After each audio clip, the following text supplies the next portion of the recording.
Fala galera, eu sou o Pedro e hoje eu vou dar continuidade à nossa aula de propulsão e mistura, capítulo 64 do Guyton. Então vem comigo.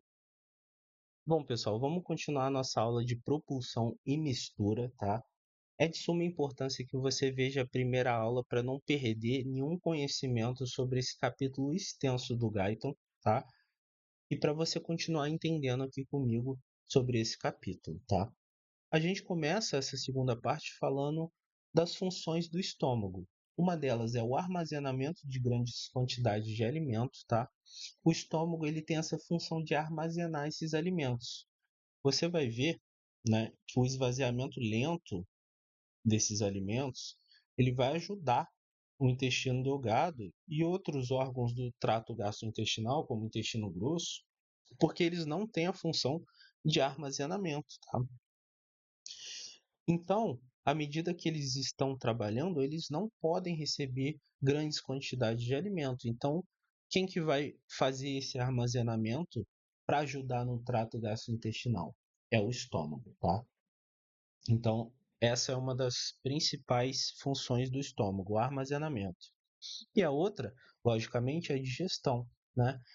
E o Guyton coloca como uma mistura desses alimentos com as secreções gástricas, logicamente, para formar uma mistura semifluida chamada quimo, tá?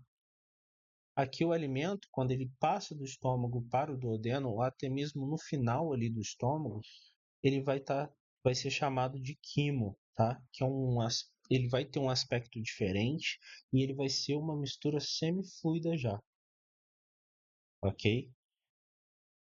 E é de suma importância que esse alimento, no final, esteja na forma de quimo, nessa mistura semifluida, para passar para o duodeno, ali para o intestino. Somente o quimo vai passar em condições fisiológicas para o intestino delgado, tá bom? Uma coisa muito importante para a gente falar também é sobre o reflexo vagovagal que ocorre no estômago, tá? O que que acontece? À medida que eu vou recebendo alimentos aqui no estômago, ele vai se dilatando, tá? Para receber e fazer essa função de armazenamento aqui que eu falei. Nessa dilatação, o estômago ele vai mandar um sinal via nervo vago, tá? Para o tronco encefálico, e o tronco encefálico vai mandar um sinal para o estômago via nervo vago, tá? Permitindo que as fibras relaxem mais, suportando ainda mais alimento. Então, o reflexo vagovagal, que é muito importante para o estômago armazenar as grandes quantidades de alimentos, tá? Porque à medida que você vai recebendo os alimentos aqui, o estômago vai distendendo, ocorre o reflexo vagovagal, que as fibras ali do estômago vão ser ainda mais relaxadas para receber uma grande quantidade ali de alimento. E ele consegue acomodar as quantidades de 0,8 a 1,5 litros. Então, até que atinja, né, essa quantidade aqui, vai ocorrendo o reflexo vagovagal para que o estômago receba ainda mais alimento, tá? E uma coisa que ocorre no estômago, talvez o mais importante aqui relacionado ao estômago desse capítulo, é a retropulsão, tá? O que que seria essa retropulsão? Ondas lentas. Primeiro a gente tem que falar da divisão do estômago, né? O Guyton, ele aponta uma divisão muito clara entre corpo e antro, tá? O alimento novo, ele vai estar aqui no corpo, ele vai chegar, ele vai se acumulando, e aqui no corpo, né, na parte oral, mais oral do estômago, ondas lentas vão começar a ocorrer. À medida que o alimento ele vai se deslocando, ele vai se misturando, né?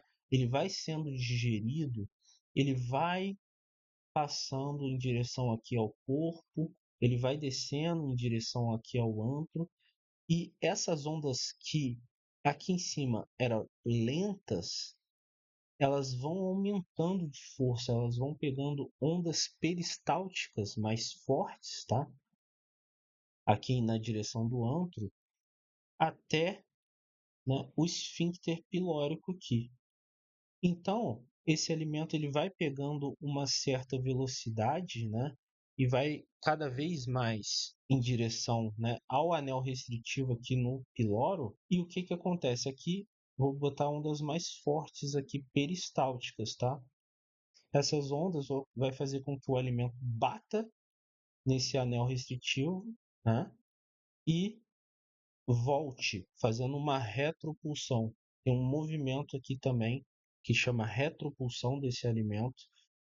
Isso faz com que o alimento, né, pegue uma velocidade, vá, bata no fim do estômago e volte. Essa retropulsão ela facilita a mistura desses alimentos, facilita, né, a criação até mesmo do quimo, que aqui já tem mais específico algumas características, né? Que ele é turvo e é ele que deixa o estômago, tá?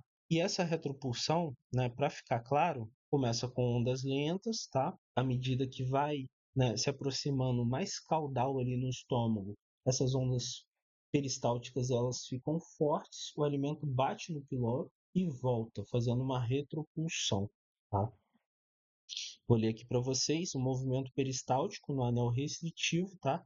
Combinado com essa ação de compressão a montante, ou seja, o alimento está sendo comprimido, tem movimento para cá, ele bate e volta, fazendo uma retropulsão e uma mistura desses alimentos ali, facilitando ainda mais o contato desse alimento com o material gástrico, né, as secreções gástricas, facilitando ainda mais a digestão e aumentando ainda mais a quantidade de quimo ali nessa região para que esse alimento, essa mistura semifluida possa passar ali pelo esfíncter pilórico, tá?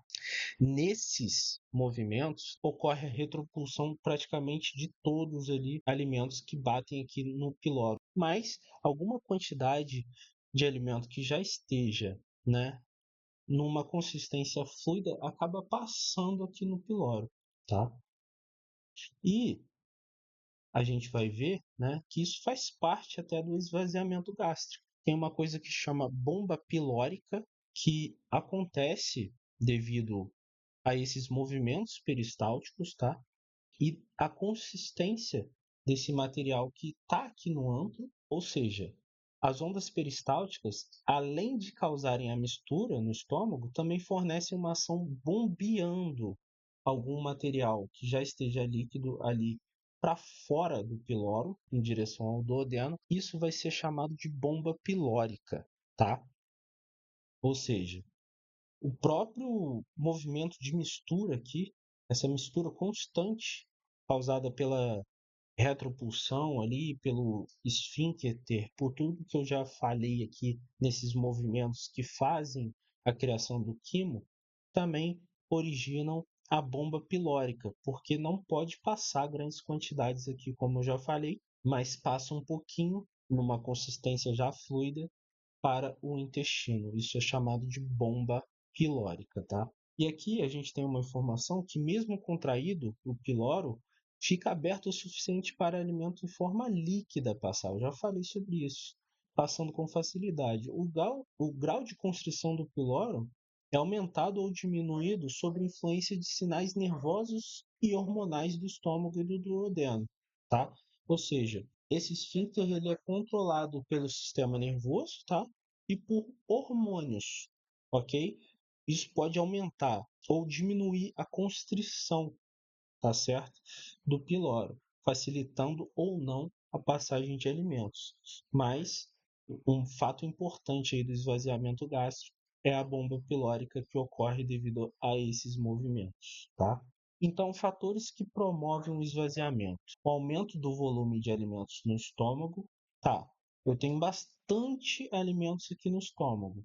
Isso vai ativar um pouco da bomba pilórica para passar alguns alimentos que já estejam líquidos ali no piloro, e o hormônio gastrino, ou seja, distendeu o meu estômago. Reflexos vão ocorrer para que mais hormônio e mais digestão ocorra para esse estômago trabalhar ainda mais, né? Eu já falei o que no capítulo 63 o que que estimula a produção do hormônio gastrino, tá? Que um deles é a distensão gástrica, ou seja, mais digestão vai ocorrer para que mais quimo seja feito ali através da mistura, né? E mais bomba pilórica aconteça para ter esse esvaziamento gástrico o mais rápido possível, tá bom?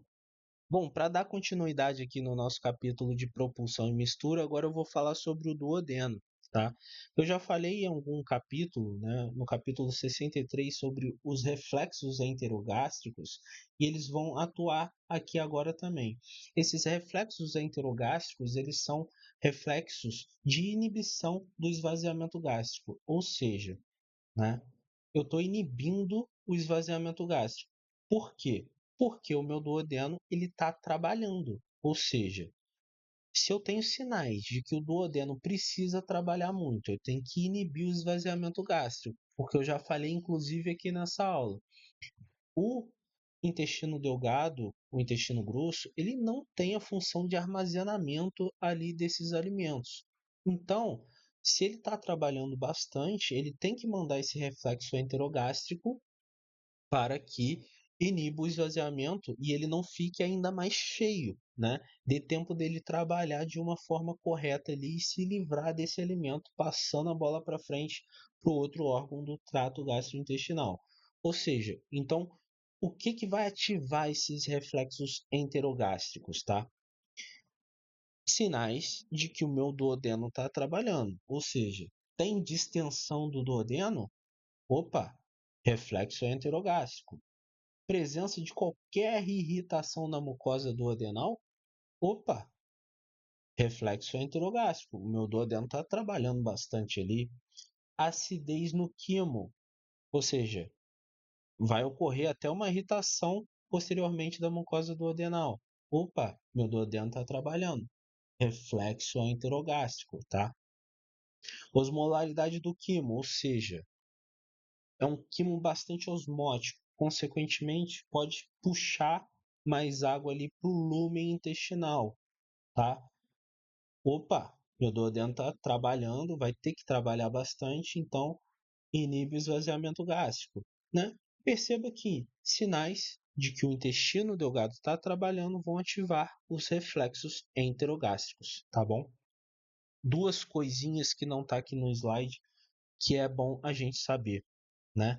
Como que o reflexo enterogástrico ele atua? Ele atua tanto na propulsão dos alimentos, né, na peristalse do estômago, que como eu falei, essa peristalse do estômago, ela começa lentinha lá no corpo e vai aumentando ali na direção do antro, fazendo aquela retropulsão que uma das causas da mistura do estômago, esse movimento ele ativa a bomba pilórica e a gente não quer ativar essa bomba pilórica porque a bomba pilórica necessariamente está passando um pouco de quimo ali pelo esfíncter. E outra coisa que não pode acontecer é um alargamento desse esfíncter. Então, o reflexo enterogástrico vai atuar na constrição ainda mais desse esfíncter. Então, o que, que o reflexo enterogástrico vai inibir? A propulsão desses alimentos para não ocorrer a bomba pilórica e uma constrição ali do esfíncter para parar de passar quimo o tempo inteiro através desses movimentos do estômago. Perfeito? E uma coisa também que a gente tem que falar é que esses sinais nervosos eles podem ocorrer direto do intestino delgado para o estômago no reflexo enterogástrico, mas ele pode ocorrer também indo do intestino até os gânglios pré-simpáticos e voltar num sinal simpático de inibição, né, para o estômago, ou seja, fibras simpáticas fazem o que com a peristalse? Elas diminuem a peristalse. O que, que aumenta a peristalse? Né? Fibras parasimpáticas, a gente já discutiu em outros capítulos. Tá certo? E uma outra coisa que eu preciso falar para vocês aqui são o papel das gorduras e do hormônio colecistoquinina. Eu já falei sobre esse hormônio, né? Ele participa ali na emulsificação das gorduras. Tá, se ele inibe o esvaziamento gástrico, Ou seja, o meu intestino delgado ele está trabalhando na emulsificação dessa gordura, então é lógico que o hormônio colicistoquinina, a presença dele, vai inibir o esvaziamento gástrico. É basicamente isso, tá bom? Eu vou falar agora sobre os movimentos do intestino delgado, né? Não é importante a gente ficar decorando isolados, regularmente espaçados, irregularmente espaçados. Isso aí não vai cair na sua prova. O que que a gente precisa saber? Que existem movimentos de contrações de mistura e de propulsão em direção ao reto. Ou seja, esse quimo ele vai continuar ali sendo misturado, né? Vai ocorrer, né, a absorção, né, de eletrólitos, de água ali, tudo nesse intestino delgado, e vai também ocorrer a propulsão. E o que que ativa esses movimentos? A presença de quimo, a dilatação, né, dessa parede intestinal, que vai fazer com que, né, esses movimentos de contração, de mistura e propulsão ocorram, que pode ser de qualquer um desses que está aqui listado nesse desenho. Mas uma coisa muito importante que a gente vai ver em gastro mais para frente é a presença de surto peristáltico. Algumas infecções fazem, alguns parasitas, por exemplo, fazem com que essa parede intestinal duodenal, né, do intestino ali delgado como um todo, seja afetada, né, aí ocorre um surto peristáltico, que pode ocorrer também pelo quimo irritativo, ou seja, uma irritação no intestino delgado, vai ocorrer surto peristáltico. O surto peristáltico é aumento, né, dessa propulsão, é aumento dessa peristalse, vai ocorrer o que? Diarreia, tá bom? É a fisiopatologia aí praticamente de vários sintomas relacionados ao trato gastrointestinal, principalmente de infecções baixas, tá certo?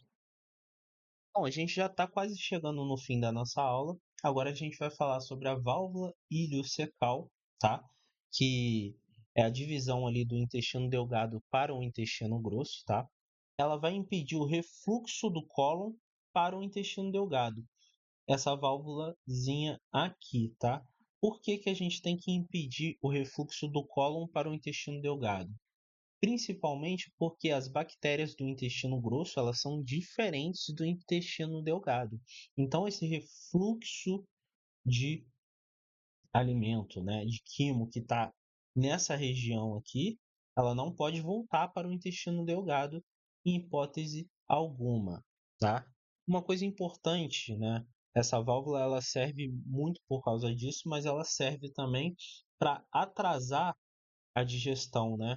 A passagem do alimento do intestino delgado para o intestino grosso também. Ou seja, o que que pode fazer com que atrase esse alimento. Ou seja, eu estou com bastante alimento aqui no meu intestino grosso. Esse esfíncter iliocecal, né, com essa válvula, né, iliocecal, ela tem que fechar para que dê tempo do intestino grosso trabalhar, fazer o seu trabalho e passar esses alimentos à frente, né, em direção ao ânus, para que mais alimento seja recebido. É basicamente tudo o que acontece no trato gastrointestinal. Se um órgão está trabalhando mais à frente, ele tem que inibir o esfíncter proximal ali para que atrase um pouco, né, e ele cumpra o seu trabalho e receba ainda mais alimentos posteriormente. É basicamente isso. Agora, a gente tem que falar sobre o reflexo gastroileal, que é basicamente eu estou recebendo mais alimentos lá no meu estômago. Eu estou me alimentando, ou seja, os alimentos que estão aqui no ilho, né, fazendo um atraso, ou seja, eu ainda não eliminei esses alimentos, né? Esse reflexo gastroileal, à medida que eu for comendo e recebendo alimentos no meu estômago, vão fazer com que ocorra o esvaziamento do íleo, o esvaziamento do intestino também, grosso, tá? Para que esse alimento ele passe. E isso chama reflexo gastroileal. Ele vai atuar no esfíncter iliocecal, na válvula, para que a passagem desse alimento ocorra lá para o intestino grosso, tá certo? E os outros reflexos, né, são basicamente igual ao do intestino delgado lá, ou seja, meu seco, meu cólon, né, ele está ali trabalhando, né? Eu tenho que inibir o intestino delgado, o meu ilho, né, de passar os alimentos. É basicamente isso, tá? Bom, pessoal, eu vou falar somente o que você precisa saber ali de movimentos do cólon para você fazer a sua prova do capítulo 64 de propulsão e mistura aí na sua faculdade, na sua escola, tá bom? O que a gente tem que saber? Que, assim como no intestino delgado, existem movimentos de mistura e movimentos propulsivos ou de massa. O que são isso? O de mistura para misturar o alimento ali e os propulsivos ou de massa para propulsão do alimento e ir até o ânus, né? Para a gente eliminar esse alimento que está ali no intestino grosso, tá? Esses movimentos de mistura são tem um asterisco aqui, por quê? Eles são um pouco diferentes ali do intestino delgado. Por quê? Ocorrem austrações. As austrações ela facilita a absorção e o contato com a parede, tá? São aparições ali de sacos ali nos anéis ali do intestino grosso que vão facilitar essa mistura dos alimentos. Mas o que mais facilita a mistura são as divergências das fibras do intestino, que são circulares e longitudinais. As longitudinais, que são compostas de três longitudinais em diferentes direções ali, elas são chamadas de tênia do cólon, tá? E por ter fibras musculares circulares e longitudinais vão facilitar a mistura. Mas o que há de mais importante são as austrações ali em fibras que não estão sendo usadas no momento, praticamente herniando ali sacos dentro desse intestino grosso para que facilite ainda mais a mistura desses alimentos, facilitando a absorção e o contato com a parede fique ainda maior, tá? E os movimentos propulsivos ou de massa são aqueles que vão fazer o alimento ir em direção ao ânus, tá? E a gente precisa saber também que o que estimula esses movimentos aí de massa, né, até os propulsivos também. Os reflexos gastrocólicos, ou seja, eu me alimentei e vou expulsar o alimento ali no intestino. Meu estômago dilatou ali, vou expulsar o alimento do meu intestino grosso. E duodenocólicos, ou seja, o duodeno está falando assim, ó, tô mandando mais alimento. Tô distendido, vou mandar mais alimento. Então, elimina aí mais alimento. O alimento do intestino grosso para dar passagem para o que está vindo do duodeno. É basicamente isso, tá? Agora, para terminar a nossa aula, só falta falar da defecação, né? Os movimentos propulsivos ali do cólon fazem esse material chegar até o cólon descendente aqui e já está preparando, né, as fezes ali para o reto, né, e ocorrer a defecação, tá? O que há de mais importante a gente saber, né?